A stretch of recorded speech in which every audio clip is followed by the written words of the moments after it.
Assalamualaikum warahmatullahi wabarakatuh. Perkenalkan, kami dari kelompok 5 yang terdiri dari Sri Rahayu Ningtyas, Lutfi Anastasia, dan saya sendiri adalah Dinta Wulansari Trisurya. Kami akan melaksanakan ruang kolaborasi topik 4, pemahaman peserta didik, di mana kami akan menjawab soal nomor 1, yaitu apa yang dimaksud dengan teaching at the right level. Makna dari TARL tersebut yaitu teaching at the right level adalah proses intervensi yang harus dilakukan guru dengan memberikan masukan pembelajaran yang relevan dan spesifik untuk menjembatani perbedaan yang ditemukan, di mana peserta didik tersebut tidak terikat pada tingkatan kelas, namun disesuaikan berdasarkan kemampuan peserta didik yang sama.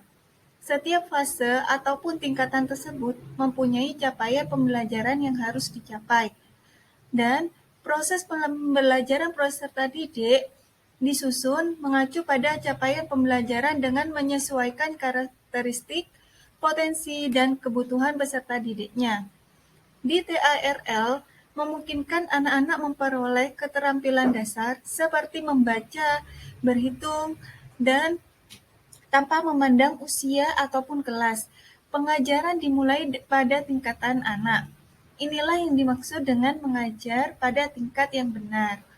Fokusnya adalah membantu anak-anak dengan dasar membaca, memahami, mengekspresikan diri, serta keterampilan berhitung sesuai dengan tingkat kemampuannya. Soal nomor 2, yaitu mengapa capaian pembelajaran dirumuskan per fase.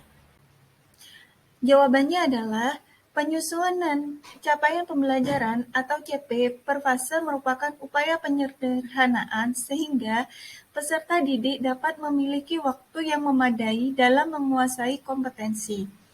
Nah, manfaatnya adalah mampu memberikan kesempatan kepada peserta didik untuk belajar sesuai dengan tingkat pencapaiannya, berdasarkan kebutuhan, kecepatan, dan gaya belajar mereka. Nah, itu disebabkan CP disusun dengan memperhatikan fase-fase perkembangan anak. Selain itu, penyusunan CP per fase berguna bagi guru dan satuan pendidikan, di mana guru dan satuan pendidikan dapat memperoleh keleluasaan dalam menyesuaikan pembelajaran, sehingga selaras dengan kondisi dan karakter peserta didik. Selanjutnya yaitu soal nomor 3, apa yang Anda pahami capaian pembelajaran? Nah, capaian pembelajaran atau CP pada kurikulum Merdeka adalah kompetensi pembelajaran yang harus dicapai peserta didik pada setiap fase, dimulai dari fase fondasi pada PAUD. CP memberikan tujuan umum dan ketersediaan waktu yang tersedia untuk mencapai tujuan tersebut. Dan capaian pembelajaran setiap fase dan jenjang pendidikan tertuang pada keputusan Kepala BSKAP nomor 033-H-KR-2022 tentang CP pada pendidikan anak usia dini, jenjang pendidikan dasar, dan jenjang pendidikan menengah pada kurikulum Merdeka. Nah, naskah CP terdiri atas rasional, tujuan karakteristik, dan capaian per fase. Capaian per fase disampaikan dalam dua bentuk, yaitu secara keseluruhan dan capaian per fase untuk setiap elemen. Oleh karena itu, penting untuk pendidik mempelajari CP untuk mata pelajarannya secara menyeluruh. Nah, untuk soal nomor 4 akan dijelaskan oleh Mbak Lutfia. Terima kasih. Baik, saya akan melanjutkan pertanyaan nomor 4, yaitu mengapa perlu capaian pembelajaran? Karena dengan dibuatnya capaian pembelajaran, maka dapat menunjukkan kemajuan belajar yang digambarkan secara vertikal dari satu tingkat ke tingkat yang lain. Capaian pembelajaran diharapkan dapat meningkatkan kompetensi pada setiap peserta didik. Melalui proses pembelajaran yang mempertimbangkan keberagaman setiap peserta didik atau tingkat kemampuan, sehingga mencapai hasil yang optimal sesuai dengan kondisi masing-masing peserta didik. Ya, pertanyaan nomor 5 yaitu apakah yang dimaksud menyesuaikan pembelajaran dengan situasi dan lingkungan belajar yang ada? Lingkungan belajar adalah semua kondisi yang mempengaruhi tingkah laku subjek yang terlibat dalam pembelajaran, terutama guru dan peserta didik sebagai ujung tombak proses pembelajaran di sekolah. Lingkungan pembelajaran yang kondusif sangat mempengaruhi proses tumbuh kembangnya kualitas guru dan peserta didik yang ada di sekolah. Pengelolaan kelas merupakan sebuah upaya untuk mewujudkan suatu kondisi, proses, atau kegiatan belajar mengajar yang efektif. Pengelolaan kelas merupakan salah satu upaya untuk menciptakan lingkungan kelas yang kondusif. Kelas kondusif dimaksudkan agar proses pembelajaran dapat menjadi lebih terkontrol dan memberikan rasa nyaman bagi siswa dari sisi psikologis dan kesiapan siswa dalam belajar.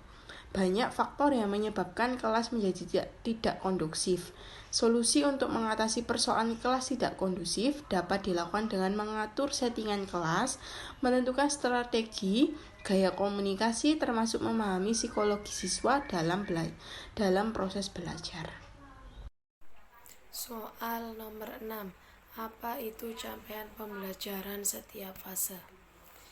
Capaian pembelajaran atau CP dirumuskan dalam bentuk fase-fase yang menyatakan target capaian untuk rentang waktu yang lebih panjang, bukannya per tahun seperti kurikulum terdahulu. Durasi setiap fase dapat berbeda untuk setiap jenjang pendidikan.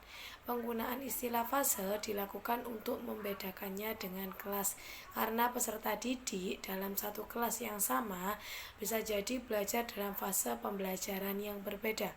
Ini merupakan penerapan dari prinsip pembelajaran sesuai tahap capaian pembelajaran atau yang dikenal juga dengan istilah teaching at the right level, mengajar pada tahapan atau tingkat yang sesuai. Soal nomor 7.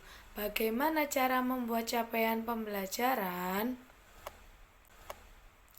Poin pertama, ciptakan lingkungan yang penuh perhatian, saling peduli, terbuka, dan nyaman untuk belajar.